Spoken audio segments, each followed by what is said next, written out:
So, all month long, we've been covering goal setting and how to make the most of those goals and get the thing done. And so, today I'm going to share with you some strategies that I've used, what I've used in the past, what I'm currently using to sit down at my desk and know what I'm working on, to not have to really think about what do I need to get done today. Because a lot of times we will fill that time with things that keep us busy, but are not the things that are actually helping us get to the end result. We might have tasks that feel good to check off on the to-do list, but is it really doing what we need for our organization? Similarly, there's things that we know are going to do things for our organization, but maybe they're tasks that we don't really enjoy doing. So really kind of thinking through all of the things that are on your plate, the strategies and the goals that you've committed to doing, and how can we make it happen? How can we sit down every day and know that at the end of the day, we might not have completed everything, but we do know that what we did was going to be the most impactful to getting us to that next step. So that is what we are going to talk about today. I'm just going to share some strategies that I've used, technology, pen and paper, usually a combination, and see what works for you. And if you have great tips, I'd love to hear them also. Like, what is it that you do to kind of help you stay organized and stay on track? So before we get into it, this episode is brought to you by our October freebie. If you want a short video of how I get my planning done, how do I get organized? How do I start to put together the big vision for my upcoming year? I recorded a short little video for you so you can walk through my plan for how I go through my big rocks, how I kind of make sure to coordinate my personal and professional schedules together and all of those good things. So you can go grab that at thefirstclick.net/resources. We've been launching new freebies every single month this year. And so there are a lot of great tools and resources at your disposal. So definitely check that out as well. So for now, let's get into the episode. You're listening to the Digital Marketing Therapy Podcast. I'm your host, Sami Bedell-Mulhern. Each month, we dive deep into a digital marketing or fundraising strategy that you can implement in your organization. Each week, you'll hear from guest experts, nonprofits, and myself on best practices, tips, and resources to help you raise more money online and reach your organizational goals. Getting the work done is easier said than done, and especially when you're trying to manage all of the different hats that you wear, all of the different parts of the business that you operate in, maybe your team, your board, all the things, it can be really hard to prioritize. And when you're in the weeds, it feels really, really tough. And so that is kind of where I've been. I have multiple businesses that I run, some with other people. I have multiple clients that I work with. We also have different projects that we're working on and courses and things that we want to do, all of the things. So how do I know how to best prioritize, all while making sure that the money's still coming in, right? Because if we don't have the cash flow, then we can't continue to operate, grow, and expand. I know you know how that feels. So we can tend to go to the thing that is the biggest fire and continue to work that way in a more reactive way. It's harder to be proactive and really think about the things that we need to do today. So there's a few tools that I use at different stages of kind of my planning process. So the first tool is a digital tool, and I love a good project management tool. I talk about ClickUp all the time. I love ClickUp, and it just continues to get better and better.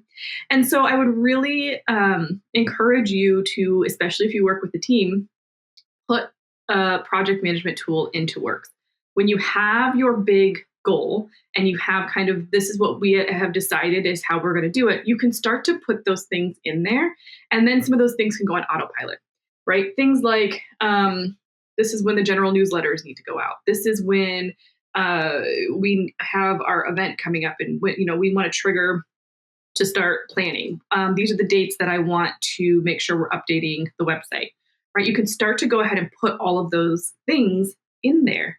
What I love about that is it just like takes it all out of your brain. Now you're not having to think about, are you going to forget to do that? Or did you remember to do that? You don't have notepads of paper all over. Well, you might still have notepads all over your desk, but you're not trying to fumble through the pages to figure out where you put that thing. When you have a meeting, put the notes or the tasks or the to-dos that you need in your project management tool right away. Then you don't have to think about them.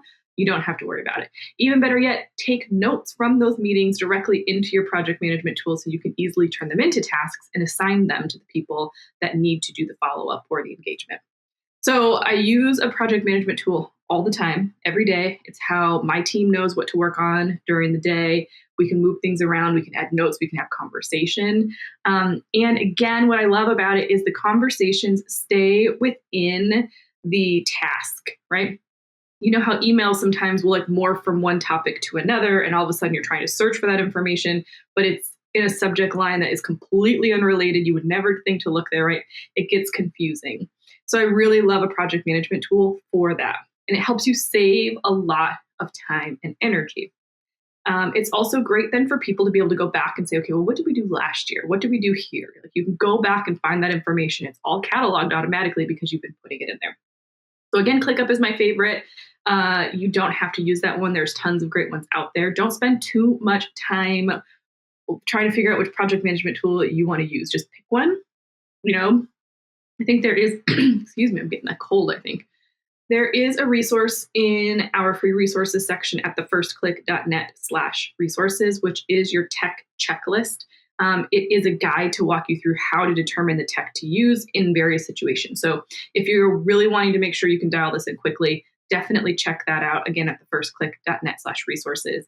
That tech checklist can really help kind of guide that process so that you don't spend too much time doing the research and you can get more time in action. So that's kind of how I start to use a project management tool, big picture. Some of them you can even track your goals and your milestones and put all that information in there as well. But it's super helpful. You can have eyes on everything that's happening in your business and be able to adjust accordingly. So project management tool, highly, highly recommend. Now, I'm also a pen and paper girly because, like I said, I tend to hold all of the thoughts in my head. I get, stressed out, and then I'm overwhelmed, and then I feel like I have all these things to do. And so what I have started doing is currently I use an Ink and Volt, their desktop planner. And it's just a 1 week view, but I can write down all my tasks and to-dos. And so I keep it next to me on my desk. So if I'm working on a project, I can just, and something pops into my head, oh, I need to do this. I need to follow up with this donor, or I need to text this client.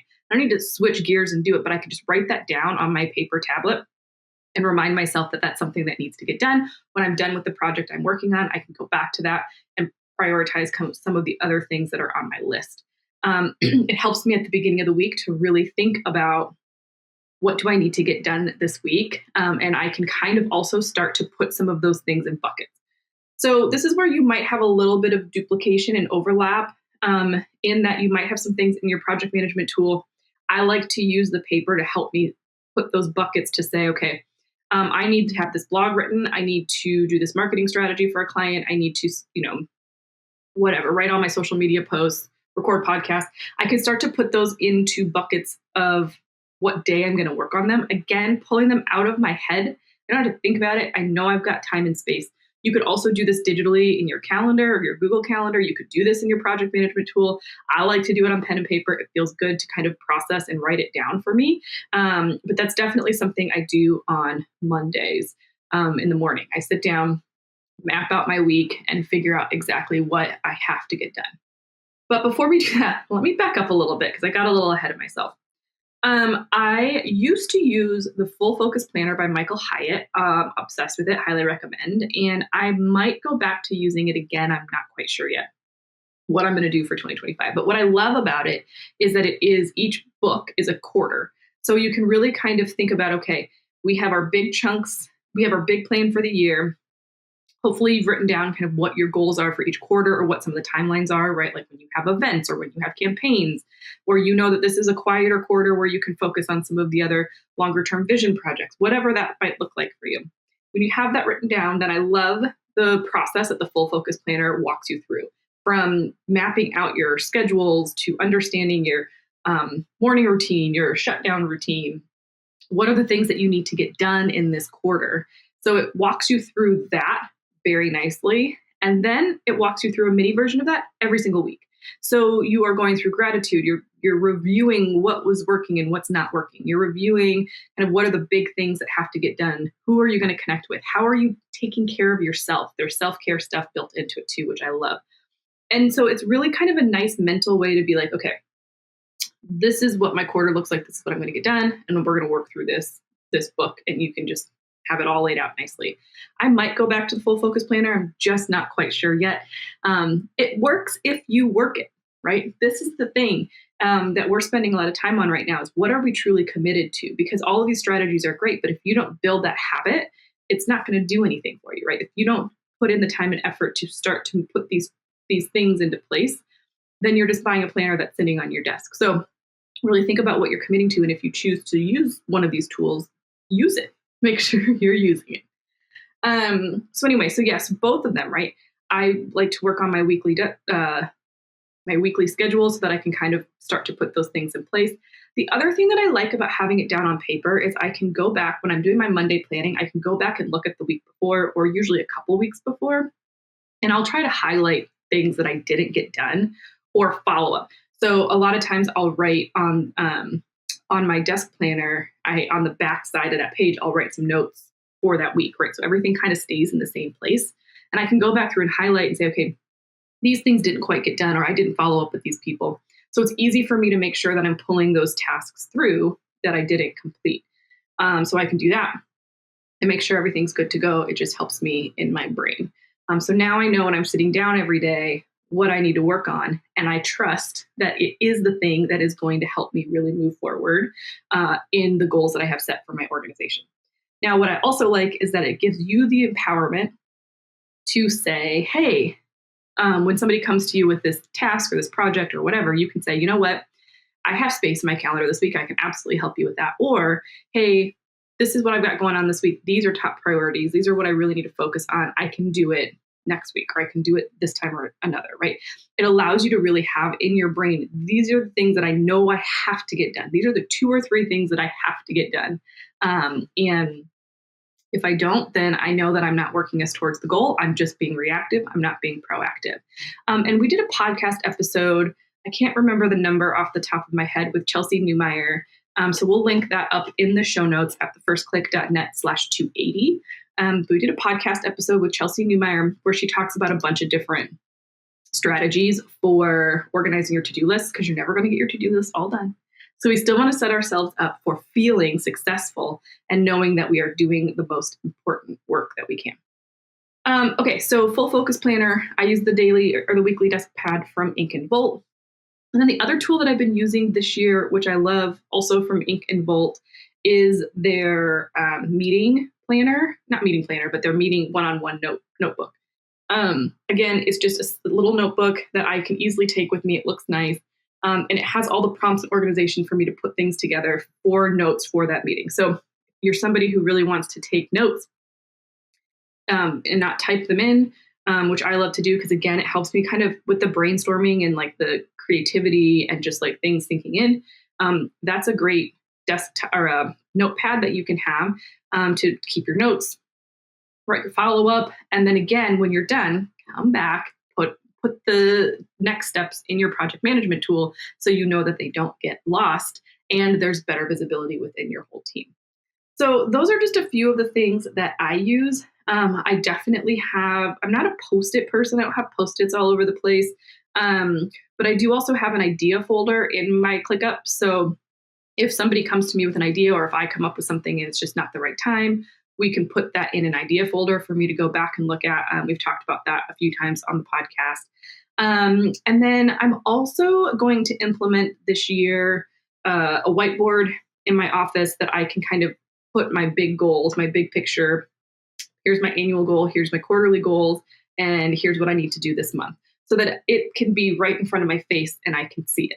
I think that's really important because especially as the year goes on, we have a lot of energy going into year end. We have a lot of energy coming out and starting the new year fresh. By the end of Q1 going into Q2, sometimes we can get distracted and forget exactly what we said we were going to do. So it doesn't mean that your goals can't change or won't change throughout the year, but to remember first, this is what we said we were going to do. These are the biggest priorities. Then when you sit down as a team or with your board or whomever, You can say, okay, well, if we're going in this direction, do we want to do a full-on shift? Or are we getting too far off track and we need to come back to what we said we were going to do? It makes it easier to have those conversations because we forget. We all get going in the hustle and bustle and we forget about the things that we said we were going to do. So we want to keep that top on our radar. Doesn't mean it can't change, but we want it to change for a reason and not just because we kind of slowly got sidetracked and started working on something different. Okay? I hope these tools are helpful for you. Again, you could use a regular notebook and sticky notes. You could use washi tape and make everything look really pretty if that helps you open up your notebook. Sometimes I've done that in the past. I have also in the past just ordered on Etsy printables because I've had a hard time finding the exact planner that I like. So I've ordered printables and made my own planners. I have, done all sorts of things. So whatever works for you, just figure out that strategy so that you know exactly what you're doing when you sit down.